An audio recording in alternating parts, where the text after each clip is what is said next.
ಮಾಡ್ಕೊಂಡು ಎಲ್ಲ 224 ಕ್ಷೇತ್ರಗಳಿಗೂ ಕೂಡ ಕೊಡ್ತೀವಿ. ಈಕ್ವಲ್ ನೀವು ಈಕ್ವಲ್ ಕೊಟ್ಟಿದ್ದೀರಾ?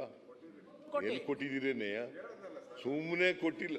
ಅಲ್ಲ ನೀವು ಕೊಡಿ ದಯವಿಟ್ಟು, ದಯವಿಟ್ಟು ನೀವು ಕೊಡಬೇಕು. ಅಲ್ಲ ಅಲ್ಲ ಈ ಕೊಡ್ಲಿ ಅಂತ ಹೇಳಿ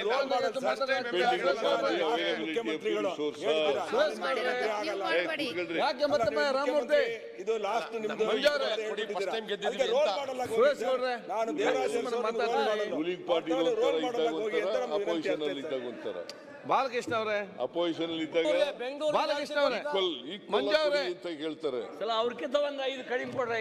ಮಂಜುನಾಥ್ ಮಂಜು 50 ಕೋಟಿ ಕೊಟ್ರಿ ಅವ್ರಿಗೆ ಎಲ್ಲರಿಗೆ. ನಿಮ್ಮವ್ರಿಗೆ ಸಿದ್ದು ಸೌದಿ ಅವರೇ 40 ಕೋಟಿ ಕೊಡ್ರಿ ಸಾಕ. ರಾಮಮೂರ್ತಿ ಅವರೇ ಮಂಜು ಅವ್ರೆ ಯಾಕೆ ಪ್ರತಿಯೊಂದಿಗೆ ಎದ್ದು ಮಾತಾಡ್ತೀರಿ? ಆಯ್ತಲ್ಲ ನಾವು ಉತ್ತರ ಕೊಡ್ತೀವಿ, ಮುಗೀತು. ಸರಿ ಸಿದ್ದು ಸೌದಿ ಅವರೇ ಆಯ್ತು ಕೂತ್ಕೊಳ್ಳಿ. ಬೆಂಗಳೂರಿಗೆ ರಾಮಮೂರ್ತಿ ಅಧ್ಯಕ್ಷರೇ, ರಾಮಮೂರ್ತಿ ಅವರೇ ಬೆಂಗಳೂರಿಗೆ ಘೋಷಣೆ ಮಾಡಿದ್ರೆ ಇನ್ನೂ ಅನೌನ್ಸ್ಮೆಂಟ್ ಆಗಿದೆ. ದಯಮಾಡಿ ಅನೌನ್ಸ್ಮೆಂಟ್ ಮಾಡಿ ಸರ್. 2000 ಇವರೆಲ್ಲ ಇದ್ದಾಗ ₹1 ಕೊಟ್ಟಿರ್ಲಿಲ್ಲ. ಇವತ್ತು ಅಶೋಕ್ ಅವ್ರು ಏನ್ ಹೇಳ್ತಾರೆ 65 ಕೊಟ್ಟಿದ್ದಾರೆ ಅಂತ ರಾಮಮೂರ್ತಿ ಮಂಜು ಸರ್ ಏನಿಲ್ಲ, ಅವ್ರು ಕೊಟ್ಟಿಲ್ಲ ಅಂತ ಅಂದ್ಬಿಟ್ಟು ನೀವ್ ಯಾಕೆ ಇದು ಮಾಡ್ತೀರಿ ಸರ್? ನೀವು ಕೊಡಿ ಸರ್. ಬೇರೆ ಅವ್ರು ಕೊಟ್ಟಿಲ್ಲ ನಾನು ಕೊಡ್ತೀನಿ, ಇಷ್ಟೇ ಕೊಡ್ತೀವಿ ಅಂತ ಹೇಳಕ್ಕಾಗಲ್ಲ. ಅಲ್ಲ ಎಲ್ಲ ಕ್ಷೇತ್ರ ನಿಮಗೂ ಕೊಡೋದು, JDS ನವ್ರಿಗೂ ಕೊಡ್ತೀವಿ, BJP ಅವ್ರಿಗೂ ಕೊಡ್ತೀವಿ, ಕಾಂಗ್ರೆಸ್ MLAಗಳಿಗೂ ಕೂಡ ಕೊಡ್ತೀನಿ. ಮುಖ್ಯಮಂತ್ರಿಗಳೇ ಒಂದೇ ರೀತಿ ಟ್ರೀಟ್ ಮಾಡ್ಬೇಕು ನೀವು. ಯಾಕೆ ಪ್ರತಿಯೊಂದಕ್ಕೆ ಮಾತಾಡ್ತೀನಿ? ಏನು ನೋಡಿ ಕೂತ್ಕೊಳ್ಳಿ. ಅಭಿವೃದ್ಧಿ ಬಾಲಕೃಷ್ಣ ಅವರಿಗೆ ಬಲ್ ಕೂತ್ಕೊಳ್ಳಿ ಸರ್. ಅತಿವೃಷ್ಟಿಗೆ ಹೇಳಿದ್ದಾರೆ ಎಲ್ಲ MLAಗಳಿಗೆ ದುಡ್ಡನ್ನ ಕೊಡ್ತೀವಿ. 8,000 ಕೋಟಿ ರೂಪಾಯಿ ಇಟ್ಕೊಂಡಿದೀವಿ. ಇಷ್ಟೆಲ್ಲ ತೊಂದರೆಗಳಿದ್ರೂ ಕೂಡ ಕೇಂದ್ರ ಸರ್ಕಾರದಿಂದ ನಮಗೆ ಹಣ ಬರದೇ ಹೋದ್ರೂ ಕೂಡ ಆದರೂ 8,000 ಕೋಟಿ ರೂಪಾಯಿಗಳನ್ನು ಮೂಲಭೂತ ಸೌಕರ್ಯಗಳಿಗೋಸ್ಕರ 8,000 ಕೋಟಿ ಇಟ್ಕೊಂಡಿದ್ದೀವಿ. ಅದರಲ್ಲಿ ಎಲ್ರಿಗೂ ಹಂಚತಕ್ಕಂಥ ಕೆಲಸ ಮಾಡ್ತೀನಿ. ಅದರಿಂದ ನಾವು ಯಾವುದೇ ಅಭಿವೃದ್ಧಿ ಕೆಲಸ ಕುಂಠಿತ ಆಗಿಲ್ಲ. ಎಲ್ಲ ಕಾರ್ಯಕ್ರಮಗಳಿಗೂ ಕೂಡ ನಾನು ಸಮಯ ಇಲ್ಲ, ಎಲ್ಲರೂ ಯಾವ್ಯಾವ ಇಲಾಖೆಯಲ್ಲಿ ಎಷ್ಟೆಷ್ಟು ಕೊಟ್ಟಿದ್ದೀವಿ, ಹಿಂದಿನ ವರ್ಷ ಎಷ್ಟು ಕೊಟ್ಟಿದ್ರು, ಈ ವರ್ಷ ಎಷ್ಟು ಕೊಟ್ಟಿದ್ದೀವಿ, ಇವ್ರ ಕಾಲದಲ್ಲಿ ಎಷ್ಟು ಕೊಟ್ಟಿದ್ರು, ನಮ್ಮ ಕಾಲದಲ್ಲಿ ಎಷ್ಟು ಕೊಟ್ಟಿದ್ದೀವಿ, ಇವೆಲ್ಲ ಹೇಳ್ಬೇಕಾಗಿತ್ತು. ಅವೆಲ್ಲ ಹೇಳೋಕ್ಕೆ ಸಮಯ ಇಲ್ಲ. ಅದರಿಂದ ಮಾನ್ಯ ಅಧ್ಯಕ್ಷರೇ, ಮಾನ್ಯ ಸದಸ್ಯರುಗಳು ಭಾಳ ಮುಖ್ಯವಾಗಿ ಅವರು ಹೇಳಿರ್ತಕ್ಕಂಥದ್ದು, ಅವರ ಕ್ಷೇತ್ರಗಳಿಗೆ ಅಭಿವೃದ್ಧಿ ಕೆಲಸಗಳಿಗೆ ದುಡ್ಡು ಕೊಡಿ ಅಂತಕ್ಕಂಥದ್ದು ಹೇಳಿದ್ದಾರೆ. ಅದನ್ನು ಎಲ್ಲ ಕ್ಷೇತ್ರಗಳಿಗೂ ಕೂಡ ಕರ್ನಾಟಕದಲ್ಲಿರ್ತಕ್ಕಂಥ 224 ಕ್ಷೇತ್ರಗಳಿಗೂ ಕೂಡ ಕೊಡುತ್ತೇವೆ. ಕಾಂಗ್ರೆಸ್ನವ್ರಿಗೂ ಕೊಡ್ತೀವಿ, JDSನವ್ರಿಗೂ ಕೊಡ್ತೀವಿ, BJPಯವ್ರಿಗೂ ಕೊಡ್ತೀವಿ ಅಂತ ಹೇಳಿ ನಮ್ಮ ಕರ್ನಾಟಕದ ಅಭಿವೃದ್ಧಿ ನಡೀತಾ ಇದೆ, ಅಭಿವೃದ್ಧಿ ಆಗ್ತಾ ಇದೆ. ಗ್ಯಾರಂಟಿ ಯೋಜನೆಗಳು ಕೂಡ ನಡೆಸ್ತಾ ಇದ್ದೀವಿ. ಇವರು ಅನೇಕ ವಿರೋಧ ಮಾಡಿದ್ರು, ನೇರವಾಗಿ ವಿರೋಧ ಮಾಡಲ್ಲ, ವಿರೋಧ ಮಾಡಿದ್ರು, ಆದರೆ ನಮ್ಮನ್ನೇ ಕಾಪಿ ಮಾಡಿದ್ರು. ಅನೇಕ ರಾಜ್ಯಗಳಲ್ಲಿ ಕಾಪಿ ಮಾಡಿದ್ರು. ಇದೇ ನರೇಂದ್ರ ಮೋದಿಯವರು ಪ್ರಧಾನಮಂತ್ರಿಗಳು ರಾಜಸ್ಥಾನದಲ್ಲಿ ಹೇಳಿದ್ರು, ನಾವು ಘೋಷಣೆ ಮಾಡಿದಾಗ, ಇಲ್ಲ ರಾಜಸ್ಥಾನದಲ್ಲಿ ಹೇಳಿದ್ರು.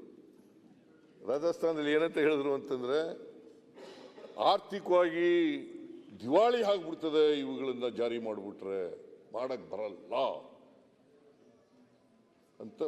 ನನ್ other than prime minister of this country. ನಾವು ಮಾಡಿದ್ದೀವಿ. ಈಗ 2 ವರ್ಷ 3 ತಿಂಗಳು ನಾವು ಅಧಿಕಾರಕ್ಕೆ ಬಂದು 2 ವರ್ಷ 3 ತಿಂಗಳಾಯಿತು. ನಿನ್ನೆಗೆ 20ನೇ ತಾರೀಕಿಗೆ ಮಾಡಿದ್ದೀವಿ. ಯಾವ ಕಾರಣಕ್ಕೂ ಲೋಕಸಭೆ ಚುನಾವಣೆ ಆದಮೇಲೆ ನಿಲ್ಲಿಸ್ಬಿಡ್ತಾರೆ ಅಂತ ಹೇಳಿದ್ರು. ನಿಲ್ಲಲ್ಲ. ಗ್ಯಾರಂಟಿ ಯೋಜನೆಗಳೆಲ್ಲ ಮುಂದುವರಿಸ್ತೀವಿ. ಒಟ್ಟು 692 ಭರವಸೆಗಳನ್ನು ಕೊಟ್ಟಿದ್ದು ಮಾನ್ಯ ಅಧ್ಯಕ್ಷರೇ. 692ಗಳಲ್ಲಿ ಈಗಾಗಲೇ 264 ಭರವಸೆಗಳನ್ನು ಈಡೇರಿಸಿದ್ದೇವೆ. ಉಳಿದವನು ಕೂಡ ಈಡೇರಿಸ್ತೇವೆ. ಯಾವುದಾದ್ರೂ ಕರ್ನಾಟಕದ ಇತಿಹಾಸದಲ್ಲಿ ನುಡಿದಂತೆ ನಡೆದ ಸರ್ಕಾರ ಇದ್ರೆ ಅದು ನಮ್ಮ ಸರ್ಕಾರ, ಕಾಂಗ್ರೆಸ್ ಸರ್ಕಾರ ಅಂತಕ್ಕಂಥ ಎದೆ ತಟ್ಟಿ ಹೇಳ್ತಕ್ಕಂಥ ಕೆಲಸವನ್ನು ಮಾಡಿ. ನೀವು 2018ರಲ್ಲಿ ಪೂಂಜಾ ಕೇಳಿದ್ವಿ, ನೀನು ಬಂದಿರಲಿಲ್ಲ ಆಗ. 2018ರಲ್ಲಿ ಇದ್ರ ಓಕೆ. ಎಷ್ಟು ಭರವಸೆಗಳು ಕೊಟ್ಟಿದ್ದೀರಿ? 600 ಭರವಸೆಗಳು ಕೊಟ್ಟಿದ್ರಿ. ಈಡೇರಿಸಿದವೆಷ್ಟು?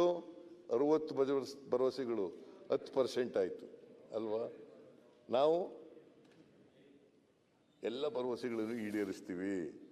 ನಾವು ಏನೇನು ಭರವಸೆಗಳನ್ನು ಕೊಟ್ಟಿದ್ದೀವಿ ಚುನಾವಣಾ ಸಂದರ್ಭದಲ್ಲಿ, ಆ ಎಲ್ಲ ಭರವಸೆಗಳನ್ನು ಕೂಡ ಈಡೇರಿಸೇ ತೀರ್ತೀವಿ.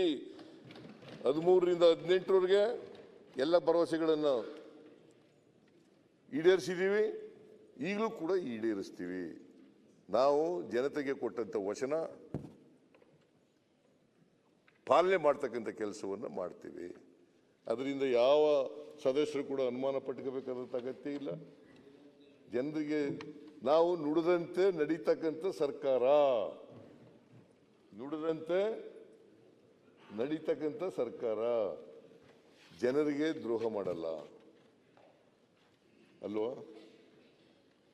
ಅದರಿಂದ ಮಾನ್ಯ ಅಧ್ಯಕ್ಷರೇ, ನನಗೆ ಸಮಯ ಇವತ್ತು ಕೊನೆ ದಿನ ಆದ್ದರಿಂದ ಇಷ್ಟಿದು ಹೇಳಿ ನನಗೆ ಸಮಯ ಕೊಟ್ಟಿದ್ದಕ್ಕೆ, ಅವಕಾಶ ಕೊಟ್ಟಿದ್ದಕ್ಕೆ ಒಂದು ಸ್ಟೇಟ್ಮೆಂಟ್ ಓದಬೇಕಾಗಿದೆ.